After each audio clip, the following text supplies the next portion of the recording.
आज आपण विदर्भ पद्धतीची सोले वांगी कशी करायची हेच बघणार आहोत. त्यासाठी मी इथे 1 वाटी सोले, 4-5 हिरव्या मिरच्या, थोडा लसूण, थोडी कोथिंबीर हे सर्व भाजून मिक्सरला पेस्ट करून घेते आणि इथे सर्व वांगी कट करून घेतली आहे. हे सर्व साहित्य मी भाजून घेतले आणि आता मिक्सरला पेस्ट करून घेते. छान मिक्सरला अशी पेस्ट करून झाली. थोडंसं पाणी पण टाकायचं पेस्ट करताना. कढईमध्ये थोडंसं तेल, मोहरी, कढीपत्ता छान तडतडल्यानंतर वांगी टाकून घेते.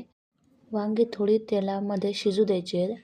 झाकण ठेवून वाफेवरती थोडी वांगी होऊ देऊ. त्यानंतर त्याला चम्मच देऊन छान मिक्स करून घेऊ आणि त्यामध्ये थोडीशी हळद घालू. हळद टाकून छान मिक्स करू आणि मिक्सर केलेला दाण्यांचा गोळा टाकायचा आहे. छान मिक्स करायचं आहे.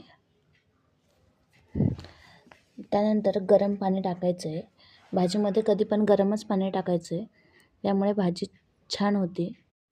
परत थोडं पाणी टाकू आणि छान मिक्स करून घेऊ आणि आता भाजी शिजेपर्यंत भाजीवर झाकण ठेवायचं आहे. आता भाजी छान मिक्स करून घेऊ. भाजीला छान ग्रेव्ही आली आहे. वांगी शिजली की नाही हाताने चेक करून घेऊ. वांगी छान शिजली आहे. छान मिक्स करून भाजीमध्ये थोडी कोथिंबीर घालू. कोथिंबीर घातल्यानंतर परत एकदा मिक्स करू. तर रेडी आहे आपली सोले वांग्याची भाजी. तुम्ही पण एकदा नक्की ट्राय करा. व्हिडिओ आवडल्यास व्हिडिओला लाईक करा, चॅनलला सबस्क्राईब